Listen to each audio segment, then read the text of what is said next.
नमस्कार. आपल्या आठवणीतल्या बालभारती या यूट्यूब चॅनलवरती आपलं स्वागत आहे. आज आपण जुन्या पाठ्यपुस्तकातील आकाशकन्या हा धडा पाहणार आहोत. तर चला सुरू करूया. सगळ्या जगाला सुन्न करणारी एक दुर्घटना 1 फेब्रुवारी 2003 या दिवशी घडली.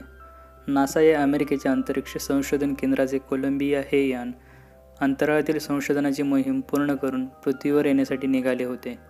अंतराळवीरांनी 16 दिवसात विविध 80 शास्त्रीय प्रयोग यशस्वी केले होते. कर्तव्यपूर्तीचा आनंद प्रत्येकाच्या चेहऱ्यावर दिसत होता. आता काही मिनिटातच यान पृथ्वीवर उतरणार होते. तेवढ्यात मोठा स्फोट झाला आणि हवेतच यानाचे तुकडे झाले. 7ही अंतराळवीरांचा दुर्दैवी अंत झाला. त्यात एक भारतीय महिला शास्त्रज्ञ होती, डॉक्टर कल्पना चावला. दिल्लीजवळच्या कर्नाल नावाच्या खेड्यात 1 जुलै 1961 रोजी कल्पनाचा जन्म झाला. याच खेडेगावात तिने आपले प्राथमिक शिक्षण पूर्ण केले. विद्यार्थी दशेत आपण अनेक स्वप्ने पाहतो. कल्पना चावलानेही असेच एक स्वप्न पाहिले होते, आकाशात भरारी मारण्याचे. याची चुणूक तिच्या शालेय जीवनातच दिसते. एकदा विज्ञानाच्या शिक्षकांनी वर्गातील सर्व मुलांना पर्यावरणसंबंधी प्रकल्प करायला सांगितला. कल्पनाने काय केले असेल असे तुम्हाला वाटते? तिने आकाशाचे एक मोठे चित्र काढले. त्यात ग्रह, तारे यांच्याबरोबर आकाशात उडणारी विमाने, अवकाशयाने यांची चित्र तिने काढली. हे चित्र म्हणजे जणू तिच्या स्वप्नाचे प्रतीकच होते. लहानपणापासूनच ती साहसी होती.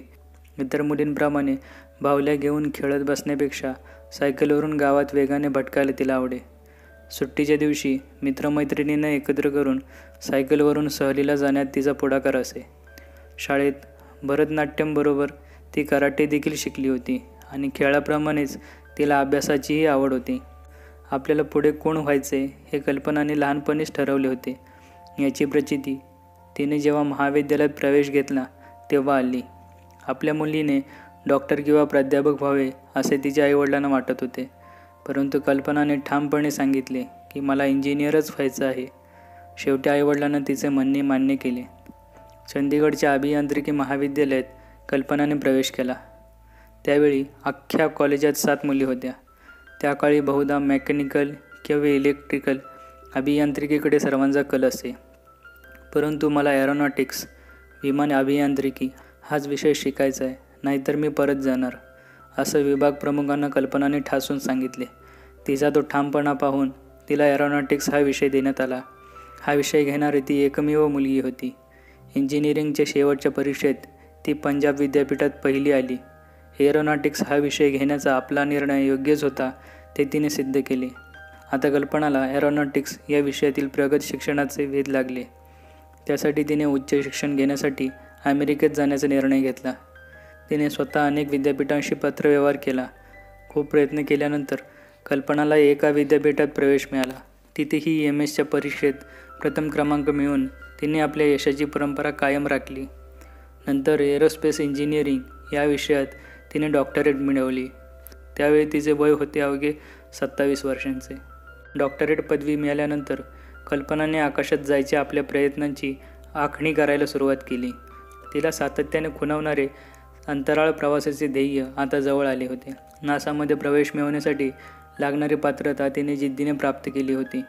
कठीण चाचण्या दिल्यानंतर नासाने संशोधक म्हणून तिची निवड केली आणि नासामध्ये तिचे संशोधन कार्य सुरू झाले. विमानांना हवा असलेला विशिष्ट वेग कमीत कमी वेळात गाठणे या विषयावर तिने संशोधन केले.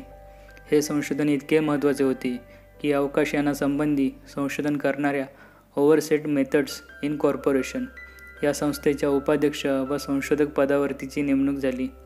इथे तिने अवकाशयानाच्या वेगासंबंधी संशोधन केले. हे संशोधन करत असताना आपले अवकाशयात्री बनण्याचे स्वप्न मात्र ती विसरली नव्हती. आता अवकाशयात्री बनण्याचे कल्पनाचे स्वप्न तिच्या आवाक्यात आले होते. अर्थात हे स्वप्न सत्यात उतरवण्यासाठी तिने अपार परिश्रम केले होते. त्यामुळेच अवकाशयान विभागातून अवकाशयात्री विभागात प्रवेश मिळवण्यात ती यशस्वी झाली. 2000 उमेदवारांमधून तिची निवड झाली आणि ह्युस्टन येथे प्रशिक्षण घेण्यासाठी ती मार्च 1995 रुजू झाली. प्रशिक्षणानंतर कोलंबियाच्या अवकाश मोहिमेसाठी तिची निवड झाली. 19 नोव्हेंबर 1997 रोजी कोलंबिया यानाने अवकाशात झेप घेतली. तेव्हा कल्पनाला खूप आनंद झाला. 19 नोव्हेंबर ते 5 डिसेंबर 1997 असे 16 दिवस ती अंतराळात होती. तिचे अंतराळात भरारी मारण्याचं स्वप्न अखेर साकार झाले. पहिली भारतीय महिला अवकाशयात्री म्हणून कल्पनाचे नाव सगळीकडे झाले. या तिच्या यशाबद्दल तिला विचारले असता ती म्हणाली, तुमच्या अंतर्मनात जागे ठेवलेले स्वप्न तुम्ही प्रयत्नाने सतत परिश्रम करून प्रत्यक्षात आणले तर त्याची पूर्ती झाली ही एकच भावना मनात उरते. मी पहिली आहे, महिला आकाशयात्री आहे ही गोष्ट माझ्या दृष्टीने तितकीशी महत्त्वाची नाही. यानंतर नासाने पुढच्या अंतराळ मोहिमेची आखणी केली. तेव्हा डॉक्टर कल्पना चावलाची मोहीम विशेषज्ञ म्हणून नेमणूक करण्यात आली. 16 जानेवारी 2003 या दिवशी कोलंबिया यान अवकाशात झेपावले. 16 दिवसांची मोहीम पूर्ण करून यानाने परतीच्या प्रवासाला सुरुवात केली. आपण आता लवकरच पृथ्वीवर पोहोचणार याच आनंदात सर्वजण होते. परंतु नियोजित वेळेच्या आधी 16 मिनिटे कोलंबिया यानाचा ह्युस्टन येथील नियंत्रण कक्षाशी संपर्क तुटला. यावेळी कोलंबिया यान जमिनीपासून फक्त 60 किलोमीटर उंचीच्या अंतरावर होते. परंतु यानात तांत्रिक बिघाड झाला आणि कोलंबिया यान हवेतच जळून नष्ट झाले. 7ही अवकाशयात्रीचा अंत झाला. सगळे जग हळहळले. अवकाशात भरारी मारण्याचे एक स्वप्न कल्पनाने पाहिले, तसेच ते स्वप्न प्रत्यक्षात आले हे देखील तिने पाहिले. एकदा तिने असे सांगितले होते, स्वप्नाकडून सत्याकडे जाण्याचा मार्ग अस्तित्वात आहे. फक्त ती शोधायची दृष्टी आणि धैर्य तुमच्या अंगी असायला हवे. तिने जे सांगितले ते करून दाखवले. अवघ्या 42 वर्षाच्या आयुष्यामध्ये कर्तृत्वाचे उत्तुंग शिखर गाठणारी आकाशकन्या कल्पना हाच संदेश देत राहिली. ही कर्तृत्वाची झेप आकाशाच्या पलीकडेही असू शकते. तर मित्रांनो, तुम्हाला हा धडा कसा वाटला ते आम्हाला कमेंट सेक्शनमध्ये सांगा.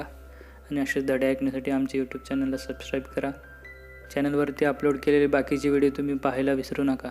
तसेच या व्हिडिओला लाईक आणि शेअर करा. धन्यवाद.